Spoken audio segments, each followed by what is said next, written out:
Hello friends, मैं कविता गोयल आप सभी का जीके क्लासेज में हार्दिक स्वागत करती हूँ। आज करेंगे हम हरियाणा करंट अफेयर के मोस्ट इम्पोर्टेंट क्वेश्चंस। तो चलिए शुरू करते हैं। पहला क्वेश्चन है, हरियाणा सरकार ने फसल नुकसान व गिरदावरी के लिए किस ऐप को शुरू किया है? ये किया गया है जी फसल ऐप को। इस क्वेश्चन का राइट आंसर है जी फसल ऐप को हरियाणा सरकार ने शुरू किया है। किसके लिए? अगर किसी की फसल का नुकसान हो जाता है या फिर गिरदावरी किसी को करानी है, उसके लिए जी फसल ऐप को लॉन्च किया गया है। इसके बाद अगर हम बात करें हरियाणा बीज विकास निगम के चेयरमैन की, तो वो हैं सुमित राणा। ये क्वेश्चन पूछा जाता है कि जो हरियाणा का बीज विकास निगम है उसके चेयरमैन कौन है? ये हैं सुमित राणा। इसके अलावा एक क्वेश्चन और है कि कौन सा ऐसा शहर है जिसने कार्बन वॉच को लॉन्च किया है? तो कार्बन जो वॉच है, कार्बन वॉच को जो लॉन्च किया है वो किया है चंडीगढ़ ने। ये आपको याद रखना है कि चंडीगढ़ ने क्या किया है, कार्बन वॉच को लॉन्च किया है। एक उसने ये किया है, ₹1 एक प्रोजेक्ट योजना भी कहाँ से शुरू की गई है? ये भी चंडीगढ़ शहर से ही शुरू की गई है। इसके अलावा हरियाणा के मुख्यमंत्री मनोहर लाल खट्टर जी ने जो हमारा वन महोत्सव था 72वें नंबर का, उस पर क्या किया है, ई पौधशाला ऐप को लॉन्च किया है। पूछा जाता है क्योंकि परियोजनाएं से क्वेश्चन आते हैं। तो ई पौधशाला ऐप, ई पौधशाला ऐप, पौधशाला ऐप को किसने लॉन्च किया है? तो पहली बात तो ये किया है हमारे सीएम हैं, जो उन्होंने कौन सा वन महोत्सव मनाया गया था? 72वें नंबर का वन महोत्सव था। और ये कब मनाया गया था? 25 जुलाई, 25 जुलाई को। तो इस क्वेश्चन का राइट आंसर है जी फसल ऐप। नेक्स्ट क्वेश्चन है, हरियाणा में संत श्रोमणी गुरु रविदास के नाम से स्मारक बनाया जाएगा। तो ये जो बनाया जाएगा, ये बनाया जाएगा आपके पीपली कुरुक्षेत्र में। पीपली कुरुक्षेत्र में ये स्मारक बनाया जाएगा। और इसमें जो मनोहर लाल खट्टर जी हैं, उन्होंने इसकी घोषणा की थी। इसके बाद जो एक है पृथ्वीराज चौहान स्मारक। पृथ्वीराज चौहान स्मारक ये कहाँ बनेगा? ये तरावड़ी में बनेगा, तरावड़ी करनाल में। एक क्वेश्चन इसे भी याद रखना है कि जो पृथ्वीराज चौहान जो स्मारक है वो कहाँ बनेगा? ये बनेगा आपके तरावड़ी करनाल में। और इसके अलावा जो अंतर्राष्ट्रीय स्तर का शहीदी स्मारक है, क्योंकि इंटरनेशनल लेवल का जो शहीदी स्मारक है वो कहाँ बनेगा? ये बनेगा आपके अम्बाला जिले में। तो इस स्मारकों से भी क्वेश्चन याद रखने हैं। पृथ्वीराज चौहान का बनेगा तरावड़ी करनाल में, क्योंकि जो तराइन के 2 युद्ध हुए थे पृथ्वीराज चौहान और मोहम्मद गौरी के बीच, वो तराइन में तरावड़ी करनाल में हुए थे। पहला हुआ था 1191 में, जिसमें पृथ्वीराज चौहान की जीत होती है। और दूसरा हुआ था 1192 में, जिसमें क्या होता है, पृथ्वीराज चौहान हार जाते हैं और मोहम्मद गौरी की जीत होती है।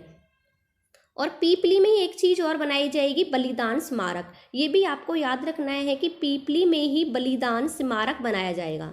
पूछा जाए बलिदान स्मारक कहाँ बनेगा, तो ये बनेगा आपके पीपली में। और पीपली कहाँ है? ये है कुरुक्षेत्र में। नेक्स्ट क्वेश्चन है, हरियाणा राज्य वित्त वर्ष में कुल जीएसटी कलेक्शन में कौन से स्थान पर रहा था? तो ये रहा था आपकी चौथे स्थान पर। चौथे स्थान पर जो है हरियाणा पूरे विश्व में जीएसटी कलेक्शन में कितने स्थान पर रहा था? चौथे स्थान पर रहा था। इसमें क्या था, जो चालू वित्त वर्ष की आर्थिक वृद्धि दर है वो 7% है, जबकि हरियाणा की कितनी है? 8% है। और ओवरऑल इंडिया की देखी जाए तो 7% है। और लेकिन अगर हरियाणा की हम देखें तो जो जीएसटी में जो इंक्रीजमेंट हुई है वो कितनी है? वो है 8%। और हरियाणा के जो वित्त मंत्री हैं वो कौन है? ये सबको पता है कि जो हमारा वित्त जो डिपार्टमेंट है वो किसके पास है? जो हमारे सीएम है मनोहर लाल खट्टर, उनके पास हमारा क्या है? ये वित्त विभाग है। वित्त मंत्री हमारे कौन है? वो सीएम है हमारे, जिनका नाम है, सबको पता है, मनोहर लाल खट्टर जी। नेक्स्ट क्वेश्चन है, हरियाणा प्रदेश में कहाँ पर महिला आश्रम स्थापित किए गए हैं? तो महिला आश्रम जो स्थापित किए जाएंगे वो कहाँ पर किए जाएंगे? रेवाड़ी, सिरसा, नारनौल या उपरोक्त सभी। तो ये सभी स्थानों पर किए जाएंगे महिला आश्रम। महिला आश्रम स्थापित करने की घोषणा की गई है। अगर वहीं पर हम महिला राज्य आयोग की बात करें तो हरियाणा जो महिला राज्य आयोग है उसकी स्थापना होती है 20 दिसंबर 1999 को।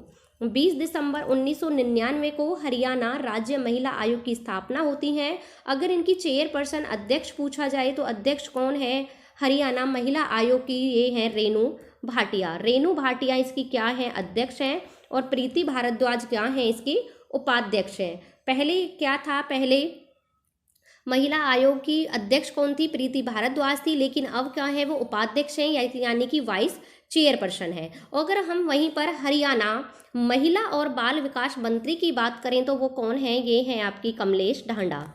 कमलेश ढांडा, ये याद रखना है, ये इकलौती क्या हैं? लेडीज़ हैं जिनके पास कोई विभाग है। उसके बाद हरियाणा महिला विकास निगम के चेयरमैन की बात करें तो बबीता फोगाट है।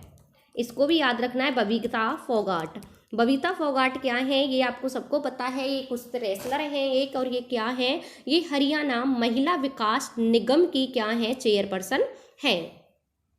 तो कौन से कहाँ कहाँ खोले जाएंगे महिला आश्रम? सभी में खोले जाएंगे, रेवाड़ी, सिरसा, नारनौल, उपरोक्त सभी इसका आंसर होगा। नेक्स्ट क्वेश्चन है, हरियाणा का कौन सा जिला नेत्रदान में पहले स्थान पर आया है? तो जो हरियाणा का जिला है ये है सोनीपत। सोनीपत जो है वो नेत्रदान करने के मामले में कौन से स्थान पर रहा है? ये रहा है आपका पहले स्थान पर। हरियाणा सरकार जो है वो जल्द ही नेत्र और इससे जुड़ी जितनी भी जानकारी है, आंकड़े हैं, वो ज्योति ऐप को लॉन्च करेगी। कौन सा ऐप करेगी? ज्योति ऐप। आपसे पूछा जा सकता है ज्योति ऐप किससे संबंधित है? ये नेत्रों से संबंधित है। इसमें क्या होगा कि जितने भी इससे जुड़े हुए आंकड़े हैं नेत्रों से, कि किसने कितना नेत्रदान किया, किसने कब किया, ये सारे आंकड़े आपको किस पे देखने के लिए मिलेंगे? ये मिलेंगे आपको ज्योति ऐप पर देखने के लिए। और इसके अलावा अगर हम बात करें तो 2 नेत्र बैंक भी स्थापित किए जाएंगे। कहाँ कहाँ? एक तो किया जाएगा आपके करनाल में और दूसरा किया जाएगा नुहू में। अगर आपसे पूछा जाए कि 2 नेत्र बैंक कहाँ स्थापित किए जाएंगे, ये किए जाएंगे करनाल और नुहू में। इसकी जो घोषणा की है वो की है जो हमारे स्वास्थ्य मंत्री हैं जिनका नाम है अनिल विज। अनिल विज ने इनकी घोषणा की है कि करनाल और नुहू में क्या है? 2 नेत्र बैंक स्थापित किए जाएंगे। तो कौन सा जो राज्य जिला है वो पहले स्थान पर रहा है? तो ये रहा है सोनीपत।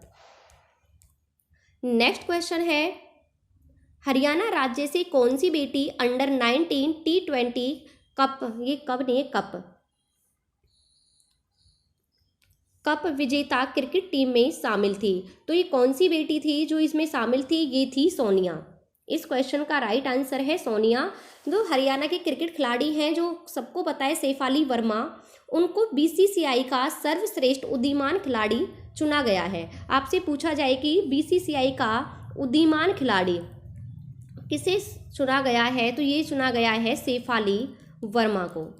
सैफाली वर्मा को अभी दिल्ली की टीम ने खरीदा है, जो कि अभी first time women's premier league होगी, उसके लिए सैफाली वर्मा को किसने खरीदा है? ये खरीदा है दिल्ली की टीम ने। और इसके अलावा जो है वो करनाल में 26 एकड़ में क्या बनाया जाएगा? इंटरनेशनल लेवल का क्या बनाया जाएगा? स्टेडियम। इंटरनेशनल लेवल का स्टेडियम बनेगा करनाल के दहा में। और कितने एकड़ पर बनेगा? 26 एकड़ पर। इसके अलावा अगर हम बात करें कि फरीदाबाद ज़िले में ऑस्ट्रेलिया की तर्ज पर भी इंटरनेशनल लेवल का ही स्टेडियम बनाया जाएगा, क्रिकेट स्टेडियम। लेकिन किसकी तर्ज पर होगा? ये फरीदाबाद में बनेगा जो, ये होगा ऑस्ट्रेलिया की तर्ज पर। पूछा जा सकता है कि जो फरीदाबाद में इंटरनेशनल क्रिकेट स्टेडियम बनाया जा रहा है वो किसकी तर्ज पर बनेगा? तो ये बनेगा ऑस्ट्रेलिया की तर्ज पर। और एक क्वेश्चन सैफाली वर्मा का आपको याद रखना है, क्योंकि ये पहले भी एग्जाम में पूछा गया था कि किसको BCCI का सर्वश्रेष्ठ उदीयमान खिलाड़ी चुना गया है, या फिर बोले अमेजिंग प्लेयर। इंग्लिश में बोलते हैं इमेजिंग प्लेयर, हिंदी में आता है उदीयमान खिलाड़ी। तो किसे चुना गया है? सैफाली वर्मा को। सैफाली वर्मा के अलग सोनिया भी क्या थी? इस टीम में शामिल थी। तो इस क्वेश्चन का राइट आंसर है ऑप्शन सी।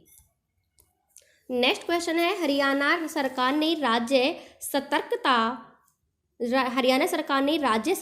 ब्यूरो का नाम बदलकर क्या रख दिया गया है? तो क्या रखा गया है? ये रखा गया है भ्रष्टाचार रोधी ब्यूरो। इस क्वेश्चन का राइट आंसर है भ्रष्टाचार रोधी ब्यूरो, इसका नाम रख दिया गया है। और इसके अलावा अगर हम बात करें कि बहुत सारे नाम चेंज हुए हैं, जैसे कि पानीपत का एक गांव है जिसका नाम है बावरपुर। क्या नाम है? ये पानीपत का गांव है बावरपुर। और इसका नाम बदलकर अब क्या रख दिया गया है, गुरु नानकपुर। ये याद रखना, क्या रखा गया है, गुरु नानकपुर इसका नाम बदलकर रख दिया गया है। पानीपत के गांव का क्या रखा जाएगा, गुरु नानकपुर रखा जाएगा, पानीपत के बाबरपुर गांव का। इसके बाद अगर हम बात करें, हरियाणा फिल्म सेल का नाम बदलकर हरियाणा फिल्म प्रोत्साहन बोर्ड रख दिया गया है।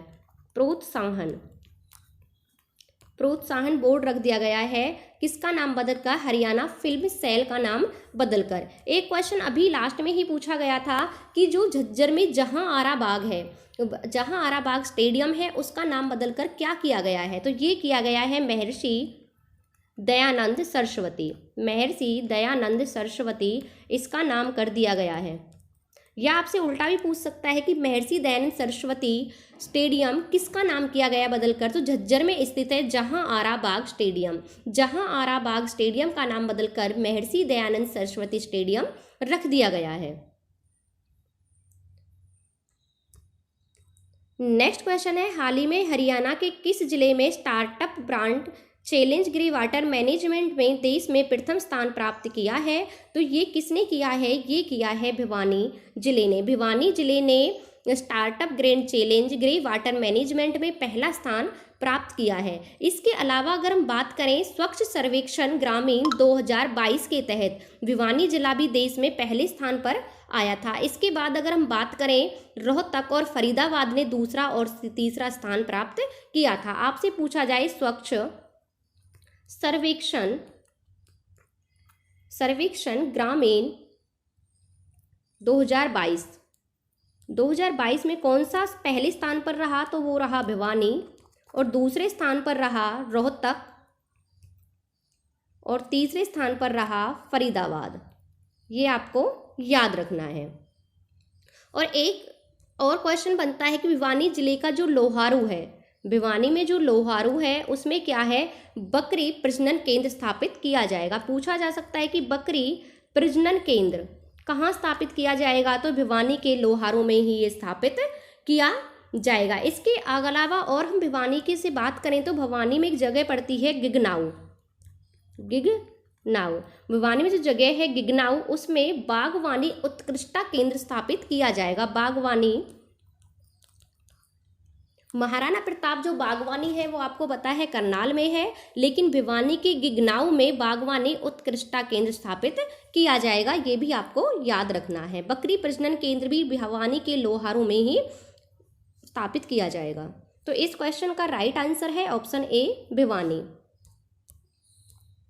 नेक्स्ट क्वेश्चन है, हरियाणा में कब से सांझी डेयरी परियोजना की शुरुआत की गई थी, तो ये की गई थी 14 फरवरी 2023 से। 14 फरवरी 2023 से हरियाणा में सांझी डेयरी परियोजना की शुरुआत की गई थी। और इसका जो उद्देश्य था वो यही था कि जो दुग्ध उत्पादक हैं उनको पशु चारा, वैक्सीनेशन या जितनी भी सुविधाएं हैं उनको उपलब्ध कराना। इसके लिए हरियाणा में सांझी डेयरी परियोजना की शुरुआत की गई, शुभारंभ किया गया। ये शुभारंभ किसने किया था, जो केंद्रीय गृह मंत्री हैं अमित शाह, उन्होंने इस योजना का शुभारंभ किया था। इसके अगर हम और बात करें तो प्रोजेक्ट परिवर्तन की शुरुआत हरियाणा के गुरुग्राम जिले से हुई थी, और ये कब हुई थी, 16 अगस्त 2021 को। ये भी आपको याद रखना है कि प्रोजेक्ट परिवर्तन ये परियोजना है, जो इकोसिस्टम परियोजना है, इसकी शुरुआत कहाँ से हुई थी, ये हुई थी गुरुग्राम से। इसके अलावा अगर हम बात करें तो 13 फरवरी 2022 को, 13 फरवरी 2022 को नूह के अंदर एक गांव पड़ता है जिसका नाम है पाटखोरी। पाटखोरी कहाँ है, हरियाणा के नूह जिले में है, और उसमें जो है जल बांध सुरक्षा परियोजना का शुभारंभ किया गया था। ये आपको याद रखना है कि जल बांध सुरक्षा परियोजना का आरंभ कहाँ किया गया था, नूह जिले के गांव पाटखोरी में किया गया। और कब किया गया था, 13 फरवरी 2022 को। इसके अतिरिक्त कुरुक्षेत्र से ही जो हमारी माननीय राष्ट्रपति जी हैं, जिनका नाम है द्रौपदी मुर्मू। उन्होंने कुरुक्षेत्र से कौन सी ई टिकटिंग व्यवस्था को क्या किया गया था, शुरू किया गया था। हरियाणा रोडवेज ने एक नई व्यवस्था शुरू की गई है, ई टिकटिंग। और इसको किसने शुरू किया, जो हमारी राष्ट्रपति हैं माननीय द्रौपदी मुर्मू जी, उन्होंने इस योजना को शुरू किया था। कि सारी योजनाएं आपको याद रखनी है क्योंकि योजनाओं से क्वेश्चन पूछे जाते हैं। तो जो सांची परियोजना है ये कब शुरू की गई थी, 14 फरवरी 2023 को इसको शुरू किया गया था। नेक्स्ट क्वेश्चन है, हरियाणा के खिलाड़ी सैफाली वर्मा को पहली बार होने वाली वुमेन्स प्रीमियर लीग के लिए किस टीम ने खरीदा है। तो ये मैंने अभी बताया था, ये किसने खरीदा है, इनको दिल्ली ने खरीदा है। ये जो प्रतियोगिता है ये पहली बार आयोजित होगी और जो सैफाली वर्मा है उनको दिल्ली की टीम ने खरीदा है। और कितने रुपए में खरीदा है, तो 2 करोड़ में खरीदा है। आपसे पूछा जाए कितने में खरीदा है, तो 2 करोड़ में खरीदा है। और जो सैफाली वर्मा है ये अभी मैंने बताया था कि जो अंडर 19 और T20 जो विश्व कप हुआ था, इन्होंने भारत महिला टीम की कप्तानी की थी और इन्हीं की कप्तानी में इन्होंने इंग्लैंड को हराकर ये ट्रॉफी अपने नाम की थी।